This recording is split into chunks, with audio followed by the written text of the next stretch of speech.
Welcome to RR triple four allrounder match number 40 Lucknow Super Giants versus Delhi Capitals. ఈ match review విషయం చూసుకుంటే మాత్రం ఖచ్చితంగా సంజీవ్ గోయంక మీద రివెంజ్ తీసుకున్నాడని చెప్పాలి. కేఎల్ రాహుల్ కొద్దిగా తక్కువ బాల్స్ లో హాఫ్ సెంచరీ కొట్టినా కూడా 40 బాల్స్ లో 50 కొట్టినా కూడా రివెంజ్ అయితే కంప్లీట్ చేసుకున్నాడు. కాకపోతే కన్సిస్టెన్సీగా ఎవ్రీ మ్యాచ్ కొడుతున్నాడు అనమాట. సెల్ఫ్ రెస్పెక్ట్ కి కొద్దిగా పర్సనల్ గా రివెంజ్ తీసుకున్నాడని అనుకుంటాను. కాకపోతే ఢిల్లీ వాళ్ళు వచ్చేసి టాస్ గెలిచి ఫీల్డింగ్ తీసుకున్నారు. ఎల్ఐసి వాళ్ళని బ్యాటింగ్ చేయమని చెప్పారు. ఎల్ఐసి వాళ్ళు వచ్చేసి 159 రన్స్ వేసి 6 వికెట్స్ కోల్పోయారు. ఆ, ఇంకా చేజింగ్ లో వాళ్ళు 161 రన్స్ ని 18 ఓవర్స్ లో క్లోజ్ చేసేసారు అన్నమాట మ్యాచ్ అయితే. కాకపోతే పంత్ అయితే ఖచ్చితంగా తెలివితో తెలివితో ప్లేయింగ్ లెవెన్ ని సెలెక్ట్ చేస్తున్నాడని అనుకుంటున్నా. ఇలాంటిది అసలు కామెంటేటర్స్ కూడా గెస్ చేయలేదు, అసలు చెప్పలే కూడా ఎక్కడ, కానీ నేనైతే గెస్ చేశాను. దాని గురించి మాట్లాడుకుందాం పంత్ గురించి మాట్లాడినప్పుడు. అండ్ పవర్ ప్లేలో అయితే మంచి స్టార్టే వచ్చింది ఎల్ఎస్జికి. ఐ మీన్ 80 వరకు అసలు వికెటే పోలేదు. 87 దగ్గర మార్క్రమ్ ఏమో అవుట్ అయ్యాడు. అది 10th ఓవర్ అనుకుంటా. 87 అది కూడా బ్రేక్ వచ్చింది. బ్రేక్ తర్వాత చెమీరా దాంట్లో కట్ షాట్ కొట్టబోయి, ఐ మీన్ పర్కట్ కొట్టడం అవుట్ అయిపోయాడు అనమాట. క్యాచ్ ఇచ్చేసి స్టబ్స్కి ఇచ్చేసి చెమీరా దాంట్లో.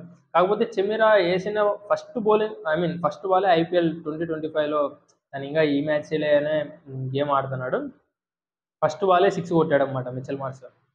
తనకు ఆ తర్వాత తను వికెట్ తీసుకున్నాడు. అండ్ మిచెల్ స్టార్ కూడా ఒక క్యాచ్ వదిలేసాడు అనుకుంటా.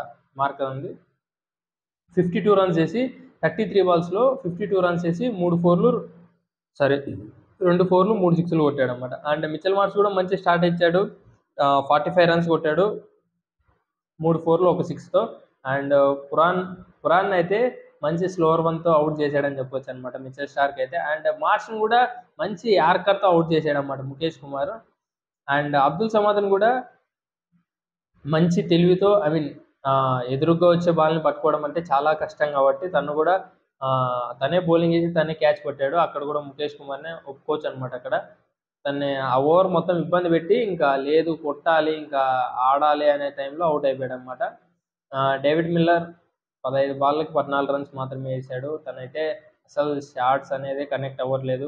ఒకప్పుడు డేవిడ్ మిల్లర్ అయితే మినిమం 15 బాల్స్ ఆడితే 25 to 30 రన్స్ కొట్టేవాడు. ఇప్పుడైతే 14 రన్స్ మాత్రమే వేసాడు అనమాట. అండ్ ఆయుష్ బదోని ఓకే పర్లేదు, మంచిగానే పర్ఫామ్ చేశాడు. 36 రన్స్ వేసాడు. ఇంకా పంత్ వచ్చాడు అవుట్ అయిపోయాడు అంతే. పంత్ గురించి ఏం మాట్లాడుకోవాలంటే, ఫస్ట్ ప్లేయింగ్ 11 ఎలా సెలెక్ట్ చేసుకోవాలి? 5 మంది బౌలర్లు, సరే 5 మంది బౌలర్లు, 6 మంది బ్యాట్స్మెన్లు ఇలా సెలెక్ట్ చేసుకోవాలి కదా. లేదా ఇంపాక్ట్ ప్లేయర్గా ఒకవేళ వాళ్ళు సెకండ్ టైం బౌలింగ్ వేస్తున్నా అప్పుడు కావాల్సింటే ఒక బౌలర్ని తెచ్చుకుని ఇంపాక్ట్ ప్లేయర్గా సరిపోతుంది. దీన్ని ఇట్లా కాదనమాట. 6 మంది బౌలర్లను పెట్టుకొని 5 మంది బ్యాట్స్మెన్లతో ఆడి ఒకవేళ ఈ 5 మంది బ్యాట్స్మెన్లే కొద్దిగా రన్ స్కోర్ చేశారు అనుకో, ఇంపాక్ట్ ప్లేయర్గా ఇంకో బౌలర్ని తెచ్చి అప్పుడు అవతల టీంని ఇబ్బంది పెట్టాలనేసి ఇలా గేమ్ ఆడదామని చూశాడు. కాకపోతే అలా కాలే అనమాట. ఇంకా అలా కాకపోయేసరికి మళ్ళీ ఆయుష్ బదోని తెచ్చాడు. తను ఎందుకు ముందరికి రావడం లేదు నాకైతే అర్థం కాలే అనమాట. తన ప్లాన్ ఆడికి సక్సెస్ అయినట్లే కనిపించింది. ఇంకా అక్కడ ఆయుష్ బదోని వచ్చే బదులు పంతే వచ్చి కొద్దిగా ఆడినంటే సరిపోయేదనమాట. ఒకవేళ వికెట్ పడింటే అప్పుడు కలిసింటే ఆయుష్ బదోని వచ్చింటే సరిపోయేదని నేనైతే అనుకుంటున్నా. తన ప్లాన్ తగ్గట్టుగా దింపలే అనమాట ప్లేయర్స్ని. చూడాల్సి ఉంటుంది నెక్స్ట్ మ్యాచ్లో ఎలా ప్లాన్ చేస్తాడు అనేది కూడా.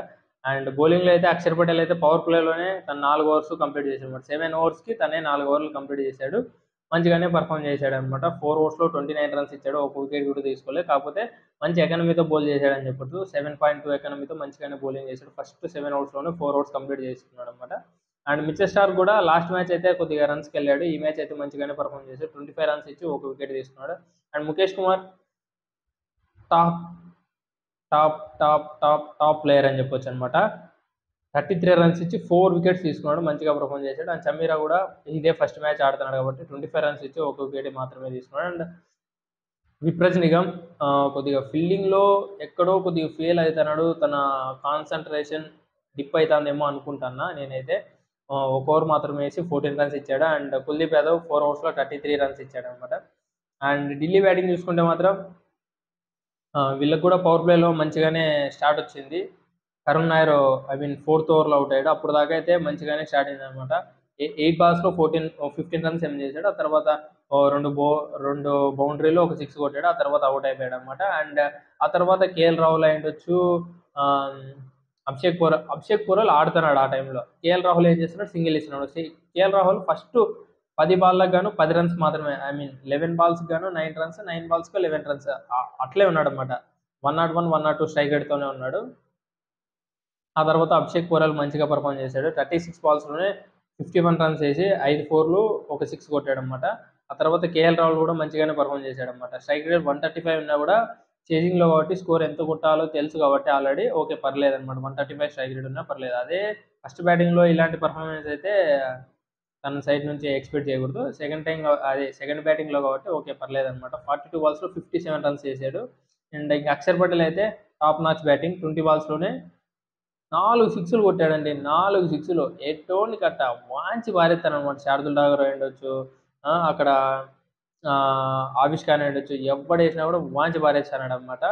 20 బాల్లోనే 34 రన్స్ వేసాడు. ఒక 4, 4 సిక్స్లు కొట్టాడు. అంటే శార్దుల్ ఠాకూర్ చెప్పుకున్నాం కదా మన ప్రివ్యూ వీడియోలో రన్స్కి వెళ్తున్నాడని. ఇక్కడ కూడా అలానే జరిగిందనమాట. 2 ఓవర్స్లో 28 రన్స్ ఇచ్చాడు. అండ్ దిగ్వేష్ రతి మంచిగానే పర్ఫామ్ చేస్తున్నాడు అనమాట. ఈయన ఒక్కడే కొద్దిగా మంచిగా పర్ఫామ్ చేస్తున్నాడేమో అని అనుకుంటున్నా. వికెట్స్ రాలేదు, మంచి ఎకానమీతో బౌల్ చేశాడు అనమాట, 6 ఎకానమీతోనే. అండ్ ప్రిన్స్ యాదవ్ ఈయన కూడా మంచి ఎకానమీతో బౌల్ చేశాడు, 8 ఎకానమీతో. 3 ఓవర్స్లో 23 రన్స్ ఏమి ఇచ్చాడు. అండ్ యాడమ్ మార్క్రమ్ పర్లేదు, బ్యాటింగ్ కూడా మంచిగా పర్ఫామ్ చేశాడు. అండ్ బౌలింగ్లో కూడా 3 ఓవర్స్లో 30 రన్స్ ఇచ్చి 2 వికెట్స్ తీసుకున్నాడు. పర్లేదు అనమాట. 10 ఎకానమీ అయినా 2 వికెట్స్ తీసుకున్నాడు. అండ్ బ్యాటింగ్లో కూడా హాఫ్ సెంచరీ కొట్టాడు కాబట్టి ఓకే పర్లేదు. అండ్ ఆవిష్ ఖాన్ 3 ఓవర్స్లో 19 రన్స్ మంచిగానే పర్ఫామ్ చేశాడు. అండ్ మ్యాచ్ ఓడిపోవడానికి నేనైతే శార్దుల్ ఠాకూర్, రవి బిష్ణు అని చెప్తాను. శార్దుల్ ఠాకూర్ 2 ఓవర్స్లో 30 రన్స్ ఇచ్చాడు. అండ్ రవి బిష్ణు 3 ఓవర్స్లో 36 ఏమో ఇచ్చాడు అనుకుంటా. అండ్ ఇది ఇవాళ వీడియో. మీకు నచ్చింటే మాత్రం మీరు లైక్ చేసి నన్ను ఎంకరేజ్ చేయండి. అండ్ మీ ఫ్రెండ్స్లో ఎవరైనా క్రికెట్ లవర్స్ ఉన్నా కూడా ఈ వీడియోని షేర్ చేసి నన్ను ఎంకరేజ్ చేయండి. అండ్ మీరేమనుకుంటున్నారు ఈ మ్యాచ్ గురించి కామెంట్ చేయండి, చూద్దాం. And thank you guys.